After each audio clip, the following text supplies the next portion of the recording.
The valleys of South Wales have a unique visual drama. I know of no other landscape where urban fingers press so deeply and closely into a wild, rugged upland. These valleys have inspired artists for more than 2 centuries.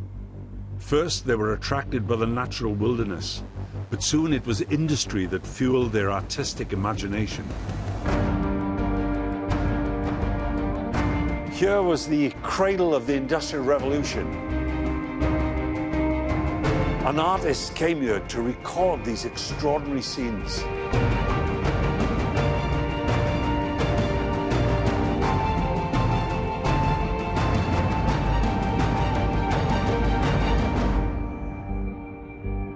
But artists didn't just portray the power of industry.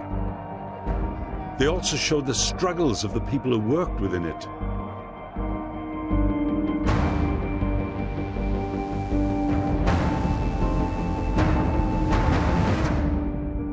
This was the world that I was born into and which formed me politically, as I became first a union official and then a local member of parliament and government minister.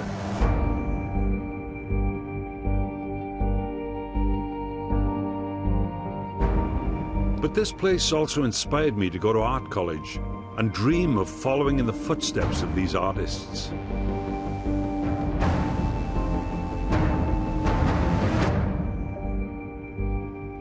I'm going to look at how artists have described the valleys for 250 years.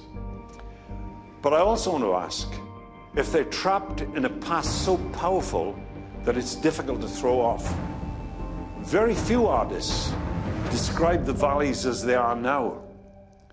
That story doesn't have the brutal romance of a coalfield racked with danger, disease, resilience, and struggle.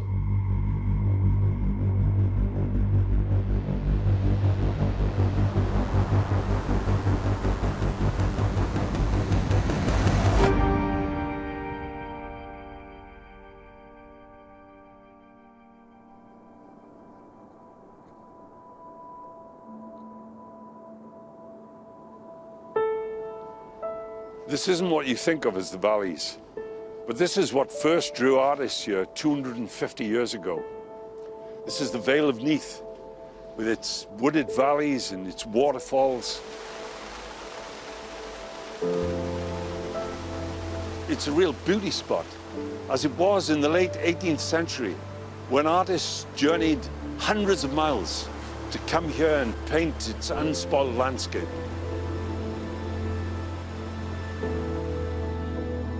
Industry was already present. There were ironworks and foundries tucked into the valleys. But that wasn't what attracted artists. They came here for this wilderness. Towards the end of the 18th century, artists did start travelling to the South Wales valleys, particularly in the 1790s. One very famous artist came, and that was, of course, Turner. So Turner came here from London. That must have been quite a journey. It was an epic journey in those days, before trains. He travelled on horseback, on foot, by boat, carrying a large sketchbook, a small sketchbook, his painting box, his bag. He was a young man and he was a very intrepid spirit, very adventurous. And he set off in the summers on these trips that would last weeks. And if you think of it, these were places, they were uncharted territory for him. So in Turner's day, the valleys were a kind of frontier. You could say that. It was before the valleys had actually felt the full impact of the Industrial Revolution. But for him, I think it was the nature and this very awe-inspiring nature that drew him here and that inspired him. So this must have been the spot he painted this from. I would say that he painted this on this very spot, yes. Why would he have come here? He couldn't go to Europe. There was the French Revolutionary Wars in Europe, so artists couldn't travel to Europe. He'd studied at the Royal Academy from the age of 15. He was a landscape artist. He needed source material. If you were a young artist in London and wanted a wide range of landscapes, be it picturesque or wild and sublime like this, Wales was a good place for him to come. So for him, he was seeking maybe the extreme in nature, what we call the sublime landscape that fills you with awe, that fills you with fear and admiration at the same time. And I think under this thundering waterfall, he certainly would have found that.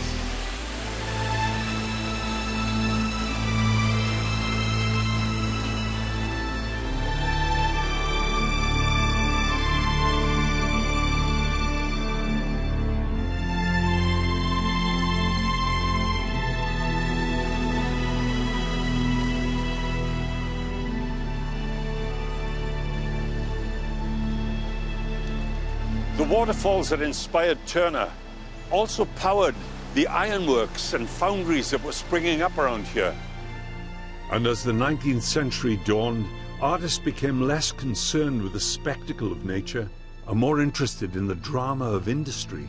With skies blackened by smoke from the furnaces, artists weren't separate from these new industries, but also worked in them. Thomas Horner was a land surveyor who also painted the estates of the Valley's ironmasters. Two of his key works are kept in the National Museum in Cardiff. Beth, what have we got here? Well, we've got this rather extraordinary work by the artist Thomas Horner that came out of an album. And this page is actually hinged and would have actually in the book opened up to reveal this extraordinary image below. This wonderful vision of the Valley of Neath. As you can see, as well as depicting the landscape, we have this wonderful kind of orchestra of angels almost up in the sky.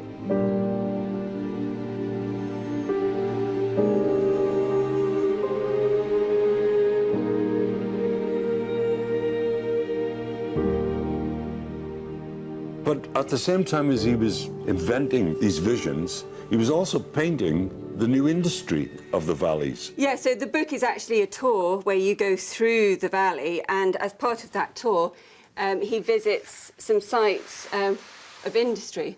So again, we can compare that work with this work, which is further up, taken from Merthyr, and this is the Penydarren Ironworks, very dramatically lit. And he's chosen to do it at night time so that he can accentuate all the fire and the industry and make it much more dramatic.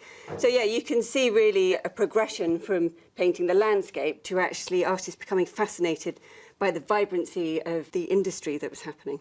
So you've got two landowners essentially commissioning Thomas Horner to paint what they're proud of. Somebody wanting to paint this beautiful Vale of Neath, and you've got another landowner who wanted to show off this cutting-edge industry, the new blast furnaces and rolling mills. Yeah, so they're showing, you know, the land that they're developing in their houses, but they're also showing the industry and how they're making their money.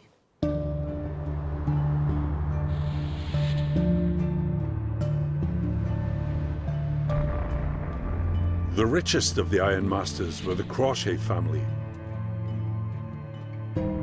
With the millions they made, the Crochets built this mansion, Cyfarthfa Castle in Merthyr, to keep an eye on their empire.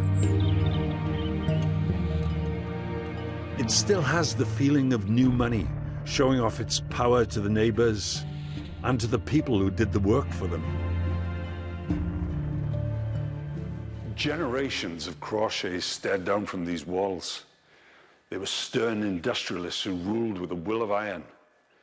But the most impressive paintings here are on a much less grand scale.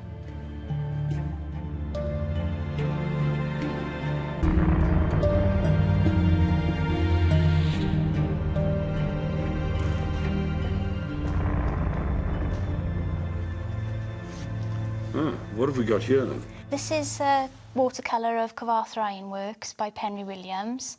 It was commissioned by William Crochet II, the ironmaster, around about 1824-25 when the castle was built.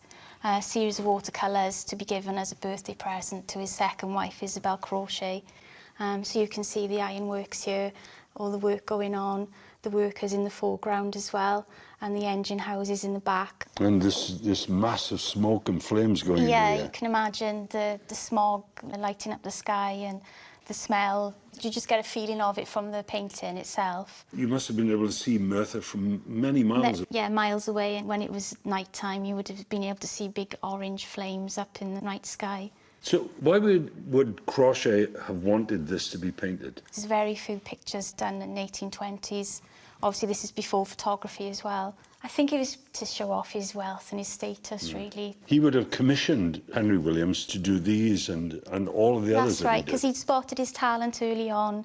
Henry Williams had been here with his father. His father was a painter and a stonemason, and Henry came along on one of his jobs, and he was sketching one day. This is reputedly, and William Crawshay II saw his talent, and along with John Josiah Guest, Dowlas ironmaster, they both made sure that they patronised him to go to the Royal Academy to develop his skills further. And because they needed somebody, didn't they, to record these great works. Exactly, and this wealth and status that they had. Exactly, local boy made good. Now, this is one of the most famous images of the Industrial Revolution. That's right, yeah, there's very rare images of actually the work going on inside one of these rolling mills. It's a very unique image, and you can only imagine the heat, the noise, the smell as well. But and the scale is huge, isn't it? Yeah. And you can actually see what the men are doing here. So Henry Williams, the artist, he must have been very familiar with the work that the men did. He probably would have been very friendly with them and known them as well, because, I mean, he was from the poor side of the tracks, as they say. That's actually the castle in the background, looking down very imperiously towards the ironworks, so that William Crawshay could very easily see what was going on in the ironworks just down below. These workers must have been very pleased seeing that huge castle up there. It's really rubbing these people's noses in it. Yeah, I can imagine. There's this imagine. vast house which would cost millions to build now. Oh. All the money made out of this enterprise here, of the labour of these people, would have looked up and seen this very, very grand house, one of the grandest houses in Wales. That's right. Lit up in the night. Yeah, exactly. When they were living in one up, one down. Living in one up, one down, working in very hard conditions.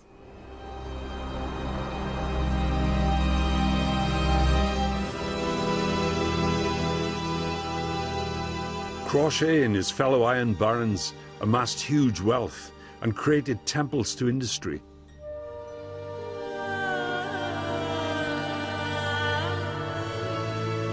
In the middle of another Henry Williams painting are the extraordinary Butte Ironworks in the Rumney Valley, an amazing building with chimneys inspired by the Dendera Temple of the Upper Nile. Just think, an Egyptian temple in the South Wales valleys.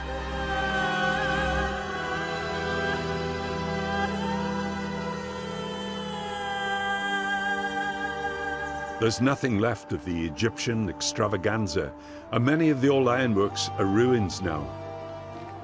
Arches and towers that only hint at the power and noise they once generated. Tucked away in a scrapyard is an old factory that doesn't look much now, but was once an industrial marvel.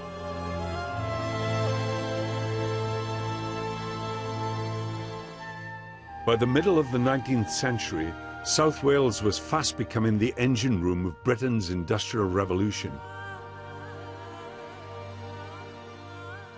Ironworks and coal mines were springing up right across the valleys. It's difficult to imagine the scale of these works now. Only ruins remain.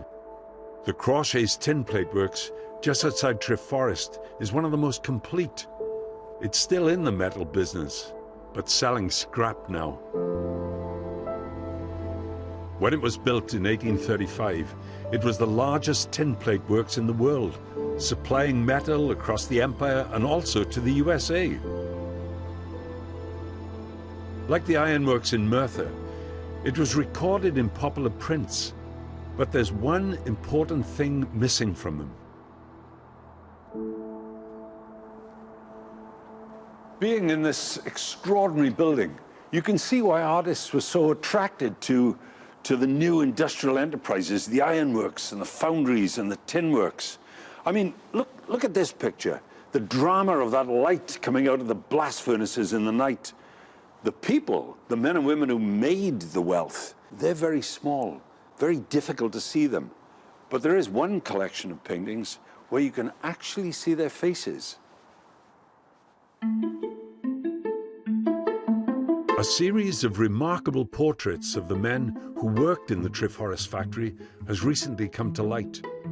These 16 tiny paintings, now at the National Museum in Cardiff, give us a glimpse of the early industrial workers.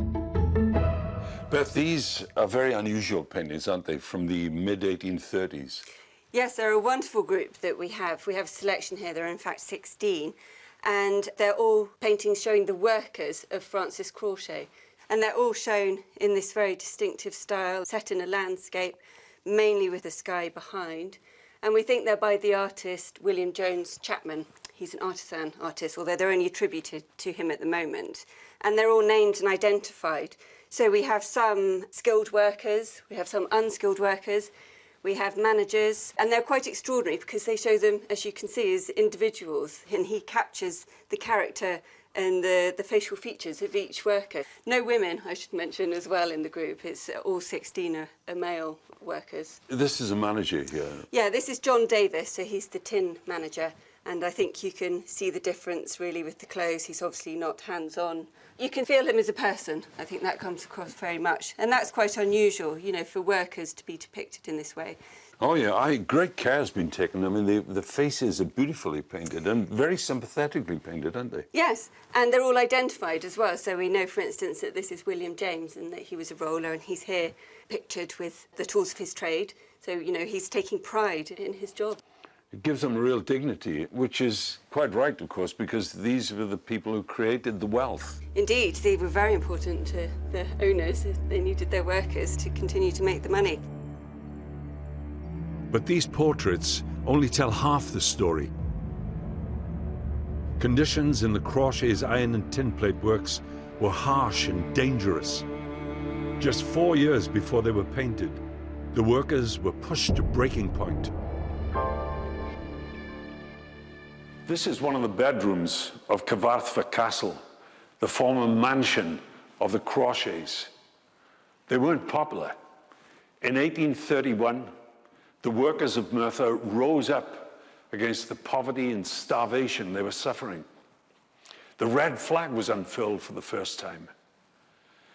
The rising was put down brutally, and one man, Dick Penderyn, was taken to Cardiff and hanged, allegedly because he was the leader of the rising. At the time, there was no visual record of the Merthyr Rising or of the conditions the workers were protesting about. The Iron Barons didn't want the hard reality of industrial South Wales to be seen. Occasionally, artists did look at the ordinary people of the valleys. Tip girls were paid to carry coal and ashes from the iron foundries. And Thomas probably wanted to portray the harshness of their lives. But this is such a romantic image that she might have been carrying a Greek urn. But historian Ellen Jones has her own theory about the painting. The title Sackcloth and Ashes, I thought it referred to the shame of these women earning their bread by the sweat of their brow. But in fact, it refers to society's shame, that women are still earning their living in this way, comparatively late to the 19th century. And when this was painted, would it have been commissioned to make that message? I don't know. Was it commissioned or was it the artist painted himself? He was a very evangelical Christian with strong views about the role of women in society, and he did think it was shameful that women be employed in hard labour outside the home. So it's quite possible that he was inspired, trained by the classical images, but portraying what he thought was a social problem of society not giving women their proper place and their proper dignity. Recently, a collection of portraits has emerged from the shadows of history that show women in the valleys as they really were, this time through a new medium, photography. Ellen, who are these photographs of exactly? Well, these are photographs taken in about 1865 of women in the ironworks in Tredegar, taken by a local photographer. And what is special about these pictures is that they are very, very rare.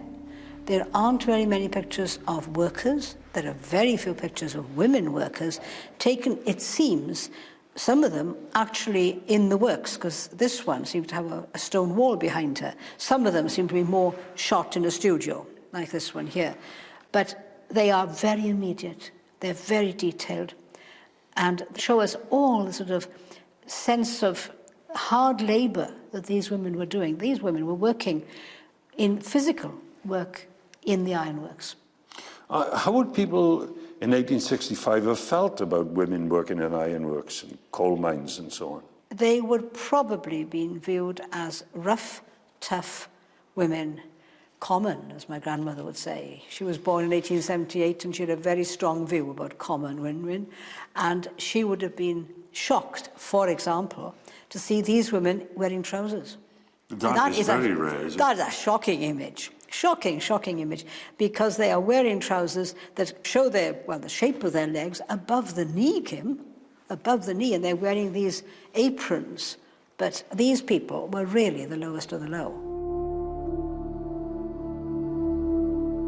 These women workers in Tredegar were part of a massive social change in the valleys. The mines and the ironworks and the railways were hungry for workers, and the massive inward migration transformed these valleys and created this now famous iconography of rows of terraced houses stacked up the hillsides, squeezed between the mines in the bottom of the valleys and the wildernesses on the top. But the life for this new population was grim, with tens of thousands squeezed into rapidly built pit villages, working underground in coal mines, fraught with danger. There emerged a passion for change, and the people who came to work in the valleys were amongst the most radicalized in the world. Coming from across Wales and the rest of the United Kingdom, they soon joined together in chapels and trade unions. At the heart of every community was the welfare hall or Miners' Institute. The coal industry was booming, but wages and conditions weren't improving. Workers organized themselves into trade unions, and buildings like this were raised by subscription from their meager earnings. But life in these tough valleys communities wasn't portrayed by painters. The art that celebrated the coming of industry to the valleys didn't show the realities of life there. The only pictorial record of this time is in newspaper and magazine illustrations, often showing the aftermath of the all too frequent pit disasters. But one pioneering cartoonist in Wales gives a remarkable insight into how these turbulent times were represented in the popular press. His name, Joseph Morwood Staniforth. So, Chris, what is this book of cartoons? Well, J.M. Staniforth was the cartoonist for the Western Mail and the Evening Express in Cardiff, and he drew cartoons throughout the six-month dispute in 1898, and at the end of it, the Western Mail published them as a separate pamphlet for threepence. So these are really the only visual record of a very important strike. Yeah, I mean, this is pre-photography in newspapers, so you've got people who are sketch artists, and then you've got these cartoons which are acts of interpretation. And every day he is drawing something, following the progress of the dispute, responding to the things that are cropping up and the changing public attitudes around the positions of the miners and the mine owners. But as the politics of the coalfield changes, so does Staniforth's depiction of South Wales coal miners. It does. What you have here, 1898, you have a collier who is respectable, solid, hard-working, knows his place in society, somebody who's deserving of some measure of respect. Later on, we've got one here, 11 years on, you've got a collier who is much less comfortable. You know, he is threatening, he's more animalistic, and I think that transition represents increasing concern on the part of the cartoonist and possibly, therefore, by society at large over what was happening in the coalfield. And how many people would have seen these images? The Western Mail's got a circulation of approaching 100,000 at this time. He was also drawing for the News of the World, so he was reaching possibly over 1 million people by the early 20th century. And in a way, that's how South Wales got known then? Yeah, but South Wales was, of course, the home of the South Wales coal industry. It was the hub of the economic hub of the British Empire, as it were. It powered the Royal Navy. All of Britain's greatness could be predicated on what was going on in South Wales. So these cartoons must have been one of the ways in which people actually discovered the valleys. I suppose so, because people didn't travel to the valleys as tourist areas. These were places of some mystery, didn't necessarily encounter miners going about their daily business. There were relatively few photographs of works of art that represented the mining valleys. Cartoons, however, were appearing in daily newspapers and conveying something through imagery of what these societies were like.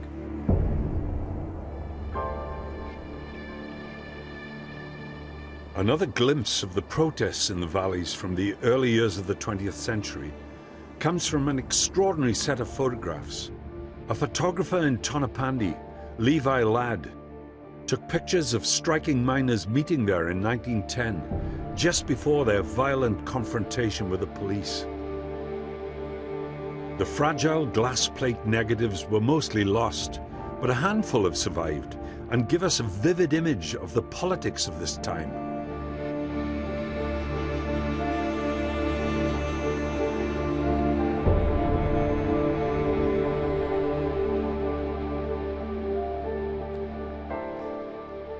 The years around the First World War saw peak production in the South Wales coalfield. Out of the tens of thousands of people working, there emerged a new generation of artists. For the first time since Penry Williams in Merthyr, they'd grown up alongside the colliers and their families. Trained at Swansea School of Art, they brought a new realism to the portrayal of this industrial world. Evan Walters was the oldest, and in the 1920s and early 1930s, he painted a series of images of coal miners that still impress today. Not widely known, they're rare portraits of working men, painted with a deep understanding of who they were and the conditions they faced. The portraits date from the year of the general strike onwards. They show men pinched by hunger as the Great Depression brought desperate poverty to the valleys.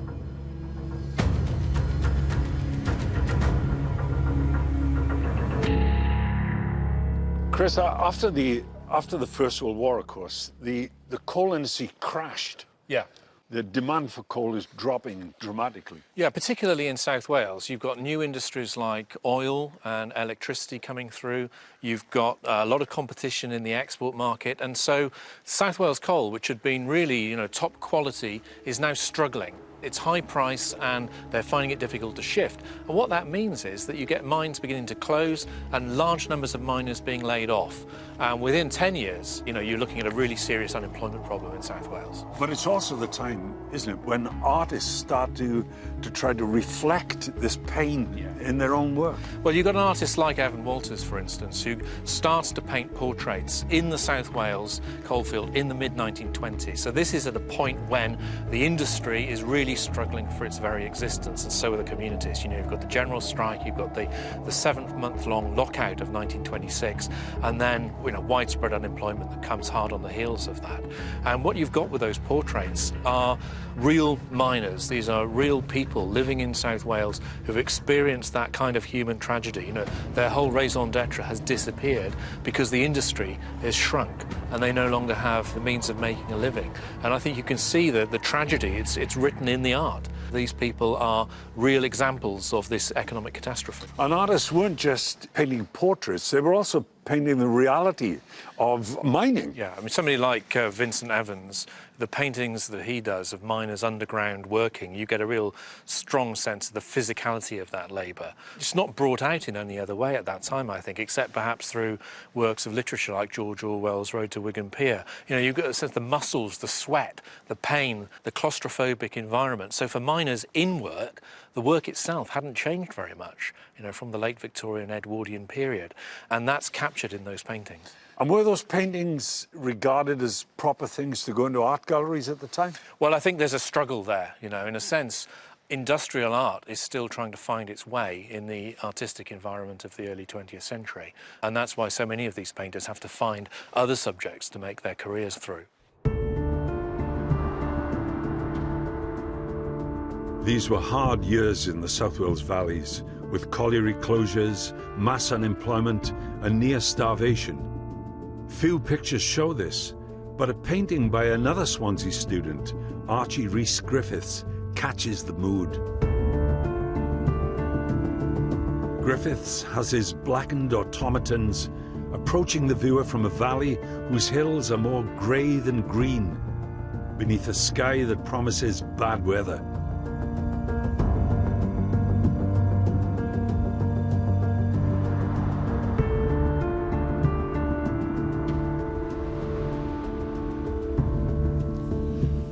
Radicalism and socialism continue to grow. Mardy, at the head of the Rhondda Valley, was dubbed Little Moscow in 1930. Evan Walters' painting, The Communist, depicts this political world.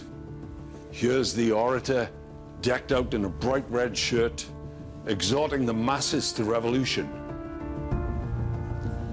Walters never wrote about this painting, so we don't know if it's in support of the communist or if it's supposed to be satirizing him.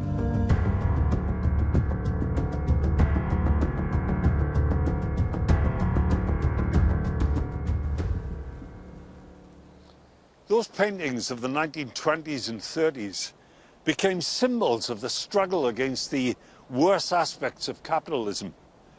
They attracted to the valleys artists, writers, and filmmakers who took those images out to the wider world. Two European artists came to the valleys during the war and were highly influential. Both were Jewish, Joseph Herman from Poland and Heinz Koppel from Germany. They never met, even though they worked at the same time. One promoted an image of the dignified miner. The second helped usher in the idea of the valleys as an imaginative dreamscape.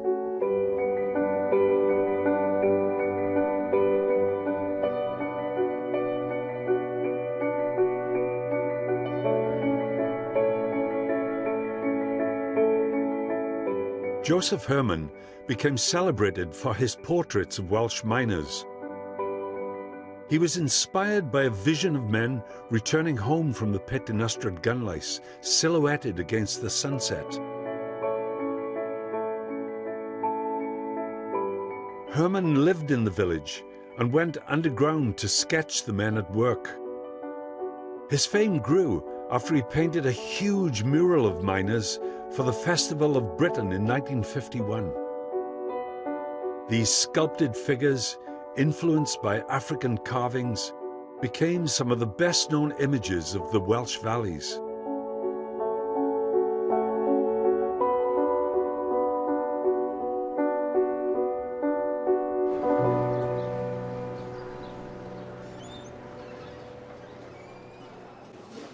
I think for Joseph Herman, coal mining was what he referred to as dignified labour. You know, he saw it as being real men's work, producing something real that was a commodity that was going to get sold. And it was hard labour, and there was something that he really valued in that.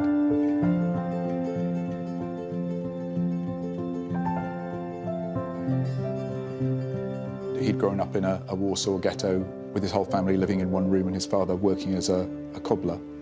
This was a completely different idea, that you'd see these miners coming out of the sunset and crossing the bridge and going off down the pit. And he saw the sort of masculinity and the power of that, but he also saw it in a slightly romantic way as the wealth being brought up from under the earth, the fires being burnt with it. You know, it's something about nature being expressed, rock underneath our feet being brought to the surface. So there was a sort of timeless energy that he felt was in that whole story.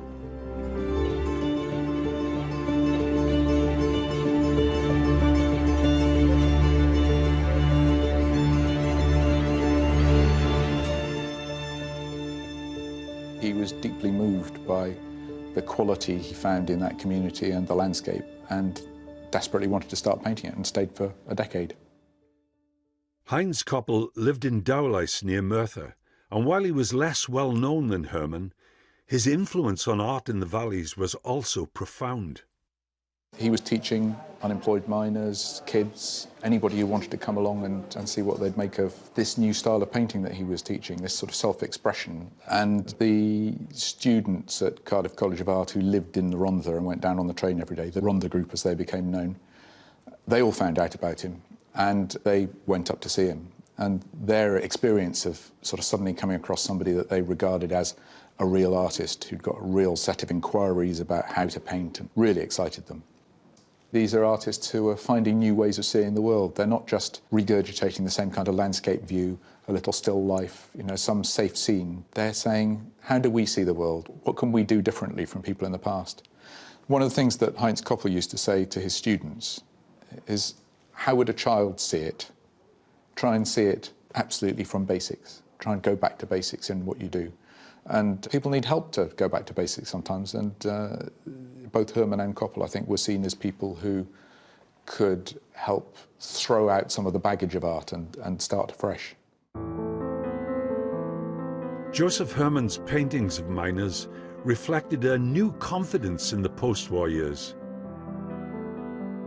These men were no longer the downtrodden figures of Evan Walters and Archie Rhys-Griffiths, but symbols of a new world.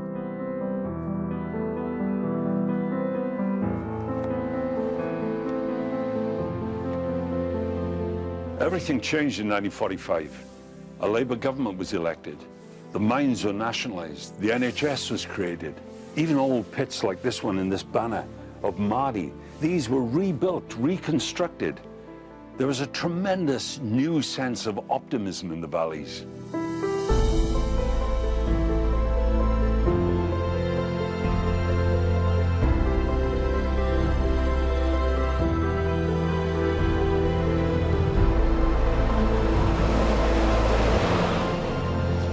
When I grew up in the valleys in the 1950s, there was full employment and a tremendous sense of optimism everywhere. We were open to all kinds of influences. We were reading the novels of Jack Kerouac and looking at abstract expressionist painters in America like Jackson Pollock. And there were young artists in these communities, in this valley, and they were trying to reflect the world around them, but they were painting in a new way. Young Valleys artists like Ernest Ziboli, Robert Thomas, and Charles Burton were part of this post-war generation entering art college for the first time. They no longer painted scenes of industry, but streets brimming with shoppers, lively paintings in bright colours. Gwyn Evans is one of the last survivors of this group. Well, it is optimistic. Of course, it coincided with us younger people who naturally would have optimism. We were going to change the world, but that air of optimism was strong. We never thought of ourselves as making history. We were just a group of committed people, and one thing we wanted to do was paint. We revelled in this sort of whole atmosphere of the Rhondda. It's in our bones. Every stone glowed, and it drove us on to paint and record what we saw. Because a lot of the art that was being produced was like a sophisticated art, whereas ours was raw. We went out and we met on a Saturday morning and we did different areas of the Rhondda. One morning we'd meet in Treherbert. It might be below freezing. I can remember sitting in a stream, my feet on the blocks of ice, and drawing away. And then we'd retire to a cafe. Dom's was the favourite in Treorchy, and discuss what we'd done. And it was usually quite a serious hour or two. People were looking to the future. They were looking to make a new world after that Labour government really turned so many things upside down and said, let's start again in a different way. And I think that if you look at those paintings by Charles Burton, the early Ernie Ziboli paintings, the Glyn Morgan too, they're expressing quite an optimistic view of the valleys. You know, you're seeing tidy places in both senses of the word. You're seeing order and attractive rural landscapes around the community. And really that was the truth that people were seeing around them. They weren't seeing sort of poverty and destitution, which might well have been the picture had they been painting in the 30s. They were seeing a regulated, harmonious world.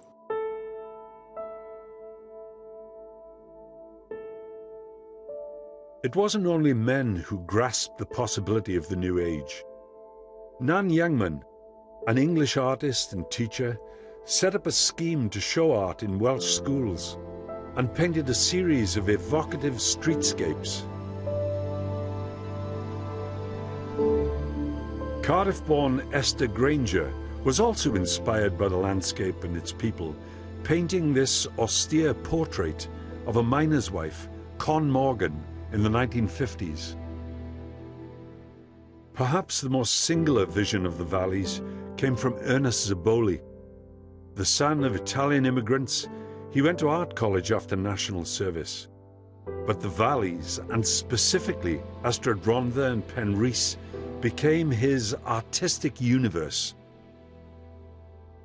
When he went away to teach in North Wales in the mid-1950s, he struggled to paint, needing the landscape of his home to spur him on.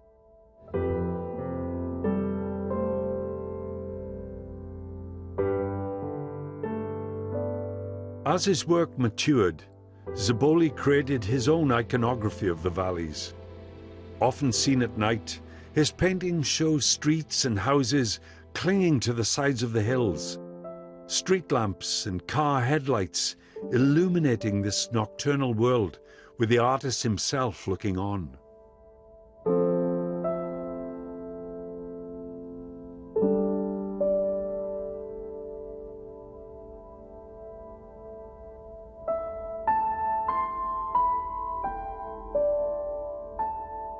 I think all of those artists who came from the valleys saw it as important to show their own home and express that, and they were in love with their own home. And I think that comes through very strongly in the warmth of the paintings. Koppel and Herman, they were in love with it as well, but even coming as outsiders, they did really express their feelings for the places they were. When you look at the geography of it and the amazing placing together of rows and rows of houses with mountains behind them, you know, it was an amazing picture. And so many artists coming together here just found it a place full of visual excitement.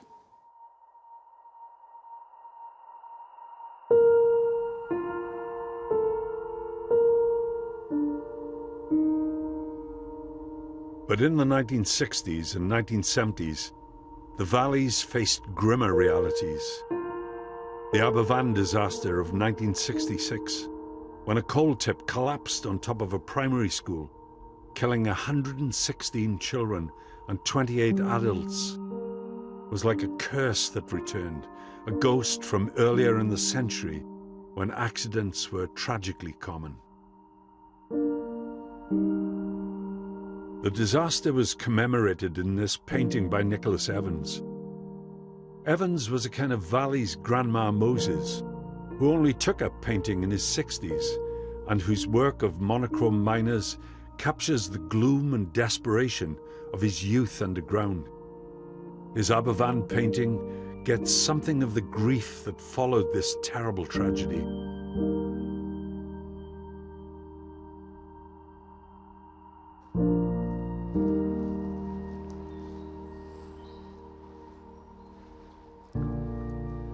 If the bright new future of the post-war era was fading, the mystique of the mines continued to draw artists like moths to the flame of a miner's lamp. Valerie Gantz is a Swansea painter, and although the valleys were just a few miles away, they remained a hidden world to her until she began sketching there in the mid-1980s. Now, these sketchbooks are so wonderful. When did you first go down a mine? I think it was about 1982, and I worked in a private mine, a drift mine. Was it the sculptural qualities, the drama, the special light that attracted you to the mines? I don't really know. It was the fact that it was almost like a forbidden place, and I've always wanted to go to places I'm not supposed to go to. Well, of course, you went to the most forbidden place for a woman, and that's into the baths, where the men were actually washing and... I mean, you've got the wet skin, the white tiles, and the reflections and colours of the towels. And it was a beautiful subject. These are incredible life drawings. But, I mean, there are full frontals in here, Valerie. Oh, yes. And the men didn't mind you? No. Not at all? No. Says something about coal miners in South Wales, doesn't it? Well, I mean, I'm so used to drawing people without their clothes on that it didn't make any difference.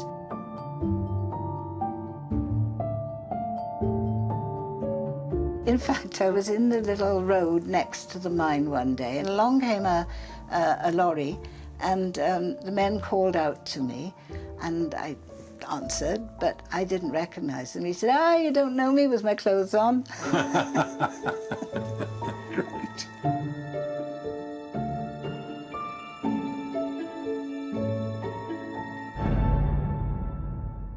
You actually went to live, of course, in a mining community right next to the mine in Abertillery. And how did you begin to paint that?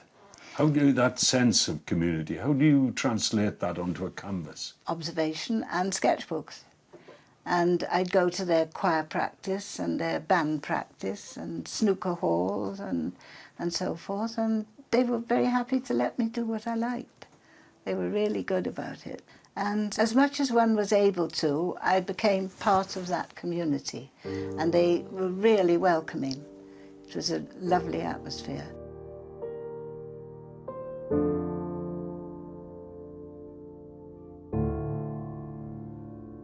But the world that Valerie Gance painted was soon to change.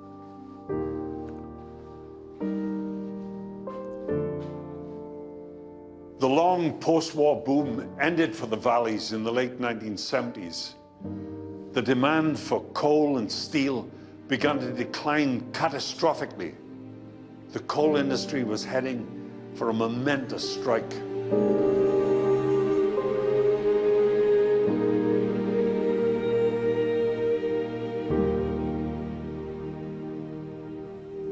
I was working for the National Union of Mine Workers during the 1984-85 strike.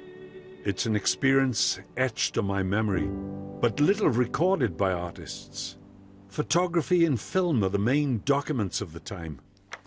All of these images and posters, these were all designed during the miners' strike of 1984-85 by the miners. In fact, I designed some of them myself. But you know, the extraordinary thing is that there was very little art created by artists about the strike at the time. But there was a rich vein of creativity that came after the strike. The end of the strike in 1985 saw the rapid closure of the coal mines and steelworks, which had defined the valleys for so many people for so long.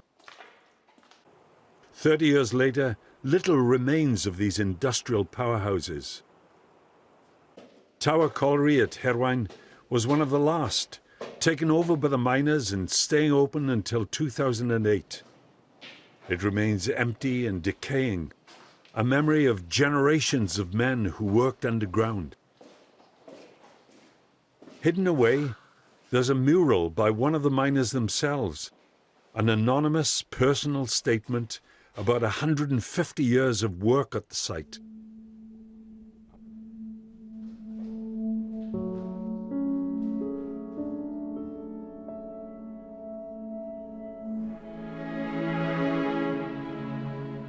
But the passing of these industries has inspired some artists who find subject matter in the struggles of the past.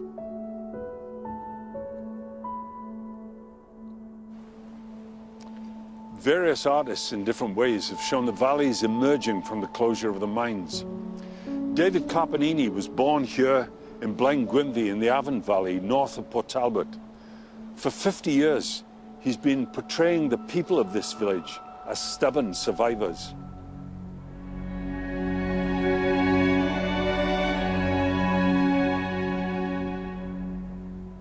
This picture is very important to you, isn't it? Well, indeed, as a subject, it's something that has recurred many times in my work. It contains the house where I grew up from the age of 9 months, and the path here behind that building. I walked many, many times, and it is a dramatic view. It is an extraordinary visual pattern of folding forms and rhythms that I saw almost every day of my life. Clearly, things have changed over 50 years, but nonetheless, it was a dynamic, recurring, powerful symbol of a working, dynamic community. And it's firmly embedded in my psyche. I don't think there's any question about that. Clearly, I'm also doing a good deal of work in more recent times from my memory, because as you can see, it has changed quite significantly. But the excitement of one's engagement from a child with the experience of growing up here, I once described as like growing up in a fine Renaissance city like Florence. Clearly, I don't have a Piero della Francesca in my local church, but I did have every day of my life a changing visual spectacle that I have constantly found extraordinarily stimulating. And you've never forgotten the people, have you? No, no. Well, I again think that's the other issue as well. Although much of my work is about pure landscape, the majority of my work is about people in situations. And they are, as I've heard you say before, survivors. They're very resilient people. And often you find the situation where people are, I hope this comes across in some of my paintings, they're not just about South Wales. They are about a broader perspective of human experience, where anyone in difficult circumstances has found a way to survive.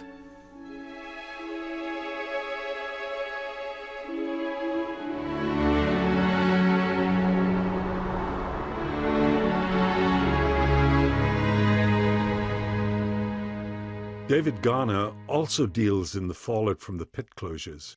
The son of a miner, he uses the remnants of industry to make art. Miners' boots, donkey jackets are his raw materials.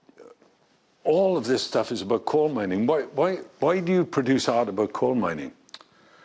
Well, it's the background I came from. You know, my dad was a miner for 50 years, and I grew up in a mining community, mining village, a little place called Aberbargoed. Came out of college, Royal College, and straight into the miners' strike, 84-85 miners' strike, and started to produce work which reflected what was going on. This piece here is an incredibly intensely personal piece of work, because this is about your dad, isn't it?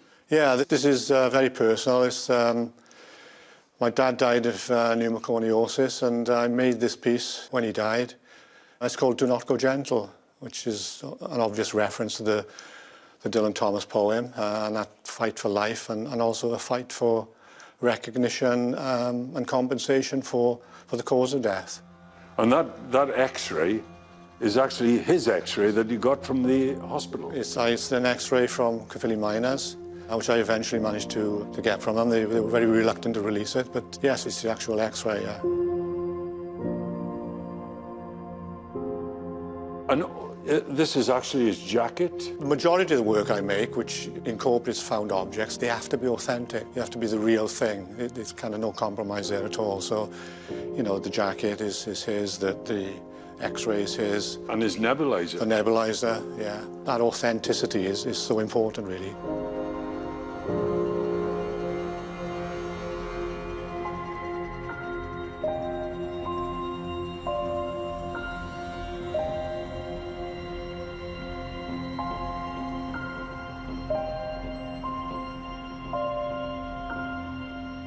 And this piece is about one of the worst things that ever happened in Wales.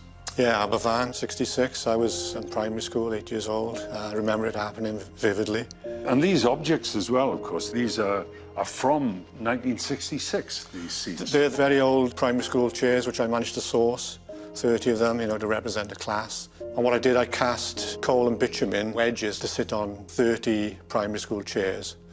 And the idea came from a photograph I saw where the spillage had come in through the school window in Aberfan, and it settled on a desk and chair. And I saw that image, and that gave me the idea. Because of the nature of the bitumen, over time it moves, which was fantastic, really, for the narrative of Aberfan, really.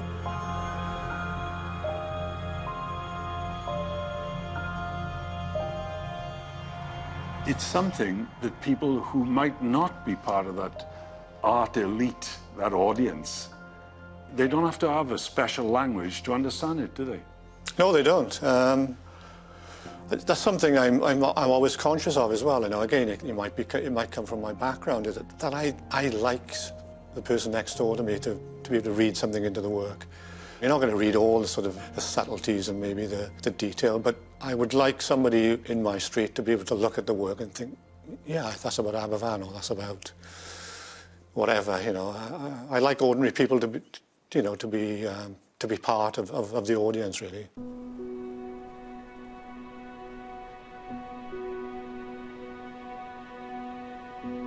David Garner, like David Carpanini, is deeply concerned with the devastating after effects of industry. But there are other artistic views of the valleys which are equally powerful. Kevin Sinnott lives and works in the Garw Valley. One of the most popular contemporary Welsh artists, his figure paintings are full of dynamism and colour, with people out in the streets and up on the hills.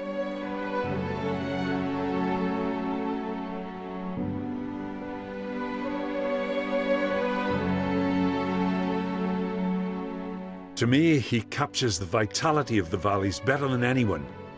Paintings which celebrate the humour and panache of the people who live and love in these towns and villages.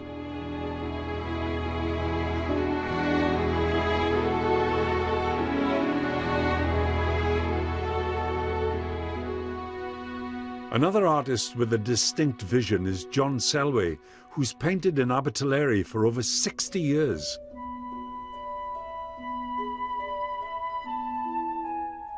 Selway studied alongside David Hockney at the Royal College of Art in the 1960s, and his work has developed into a rich, magic, realist style. Selway draws on music and poetry, and his sinewy forms seem to envelop you. Even when they're not directly about the landscape where he lives, they could only have been painted in these steep-sided valleys where the sky is far above.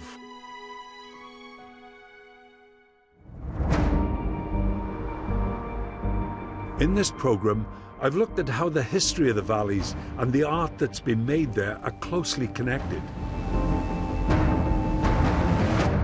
But perhaps the powerful presence of the past, especially the industrial past, has now become too dominant.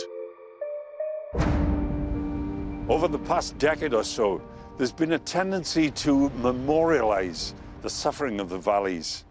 Monumental sculptures erected on the site of pit disasters and closed collieries. In a way, it's understandable. The mines were closed and demolished so quickly that the older generation wants to pass on what's been lost. But sometimes history hangs over the valleys like a shroud.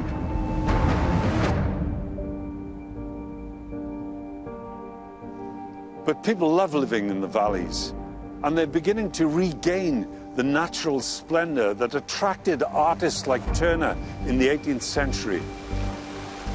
I'm sure, and I hope, that this beautiful landscape will now inspire a new generation of artists to create their own contemporary visions of the valleys.